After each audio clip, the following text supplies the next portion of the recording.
Mike Bohn here at the Vitamin Shoppe in San Diego with Paddy Pimblett, who is here promoting your new pre-workout under the All Black Everything brand, All Baddie Everything, I think we're calling it, man. Just tell me a little bit about this, why you wanted to get into the game of having your own pre-workout.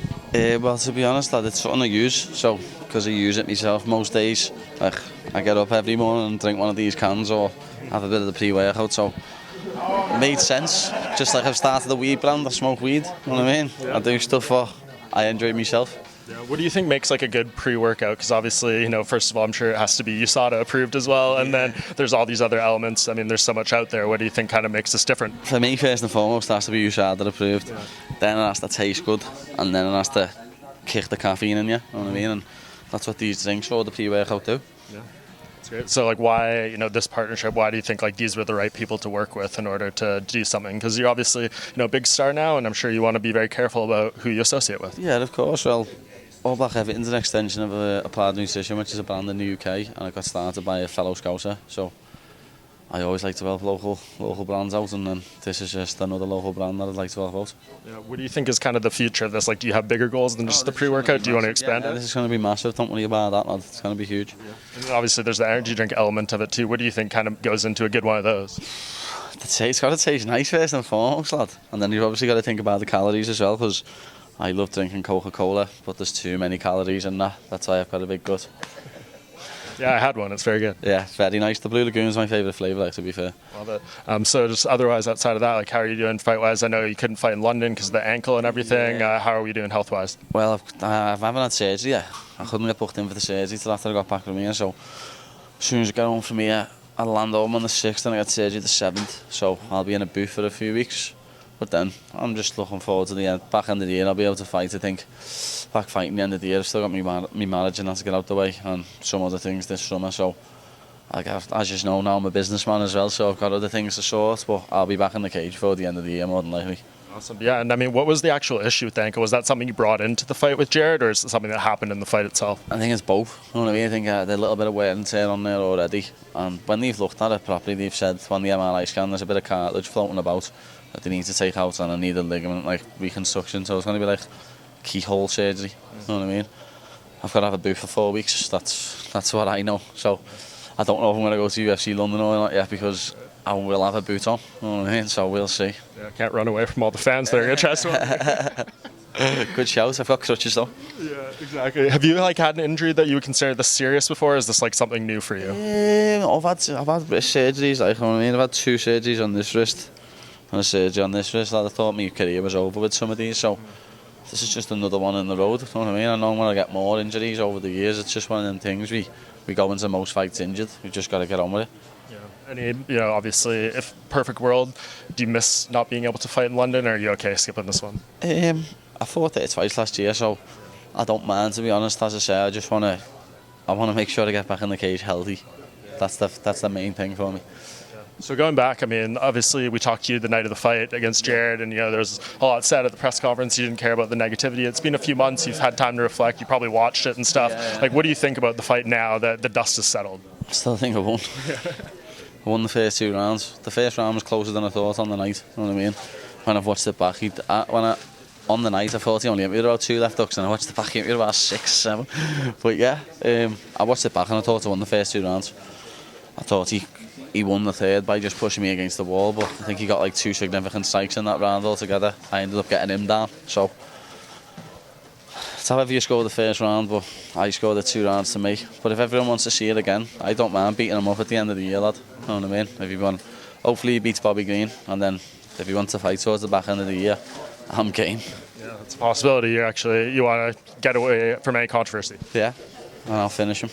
Yeah, and obviously, you know, you being you, everyone's calling you. You hear Drew Dober, you know, Jamie Mullarkey and stuff. It seems like the comeback is going to be a ways away. So is it even too far to think about who you could potentially fight, just because who knows who's going to win, lose, all that stuff? It's too far away to say I'll fight him or I'll fight him, because people are going to fight each other and win and lose in that amount of time, and it takes me to come back. So it's gonna. I don't know who I'm going to fight, but it was funny when Jamie Mullarkey done it, because I was in a meet and greet and it was on the TV, and before he even said anything I went, he's going to call me out now.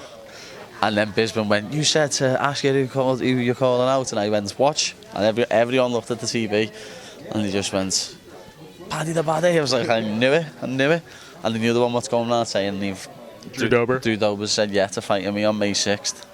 I'm getting surgery on the 7th of March. I'm not going to be able to spar till after that fight. Yeah. So, like, I don't know, you see some mad stuff on the internet, lad, but you get on with it, you know what I mean? Do you feel like you're kind of in a different place career-wise? Like, there's a lot of criticism that's come your way after your last fight. Like, are you motivated to shut that up in the next one, or do you not care? I don't care what most armchairs say, to be honest, you know what I mean? That doesn't bother me. When former pros like Nate Diaz and that say I didn't win, and Joe Rogan saying I didn't win, that's when you think, fucking hell.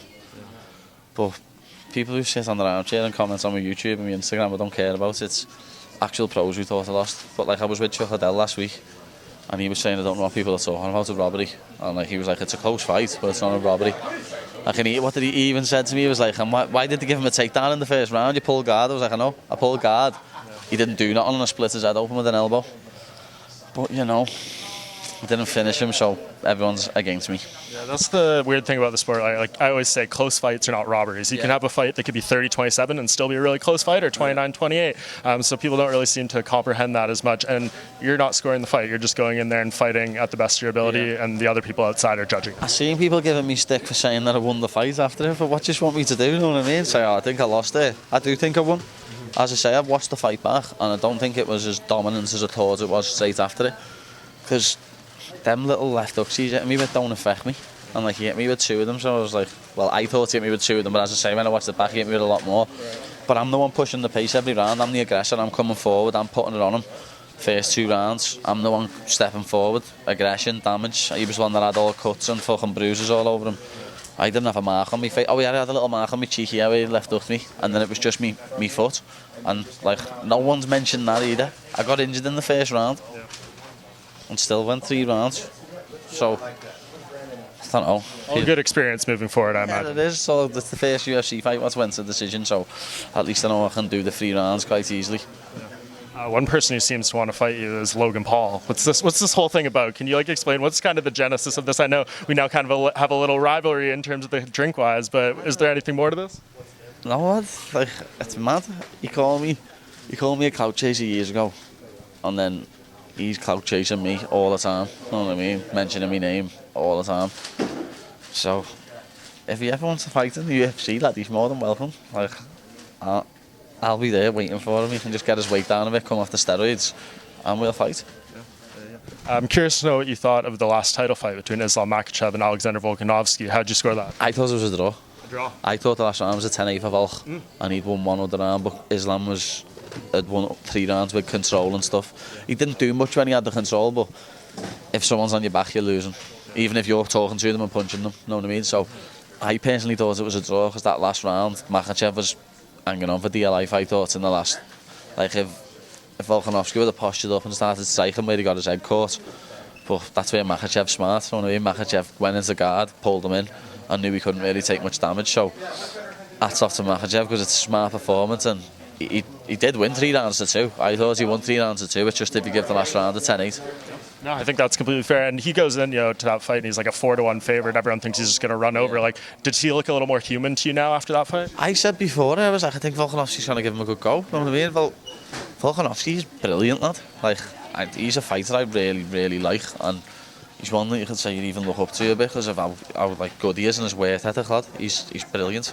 Volkanovski's someone that I actually watch, and like, I don't really watch any MMA fighters anymore, you know what I mean? But Volkanovski's someone I watch because his range and his movement's unbelievable.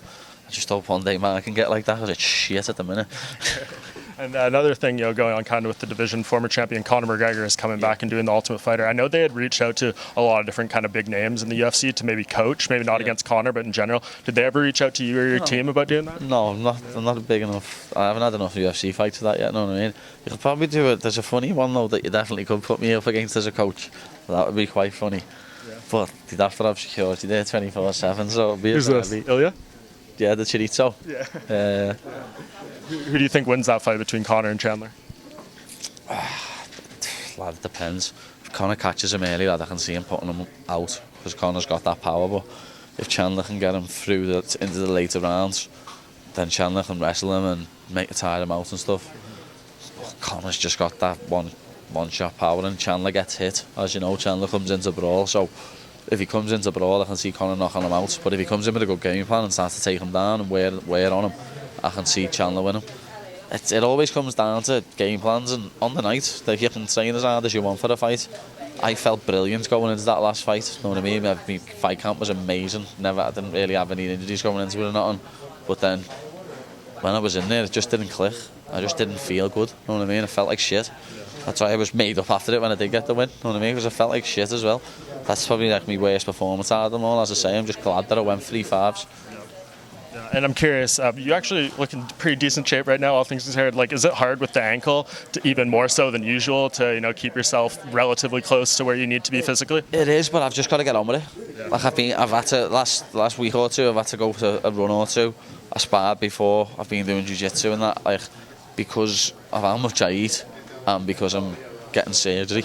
I need to keep training now because I'm not going to be able to train for like 4 weeks, you know what I mean? I'll have to just go to the gym and do upper body because I can't do nothing with my ankle.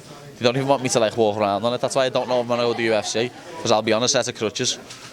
And last thing, you know, we're here promoting this. Obviously, you know, fighting is going to remain a priority, but like, where does the stuff outside the cage, like, where do you feel you can go with that? Do you feel there's going to be a point where this stuff is going to maybe like out profit where you're making it inside the cage and things like that? Yeah, definitely. I'm probably going to start making more outside the cage. Well, I probably already am making more outside the cage than I am in it through sponsorships and then other like deals and stuff I've got going on. Especially now Paddy's baddies are out, I'm going to be earning more money a month probably off that than I am for the fight. Awesome, man. Well, congratulations on all that, and hopefully the surgery goes well and everything goes good and we see you back. Peace out, the MMA Junkie.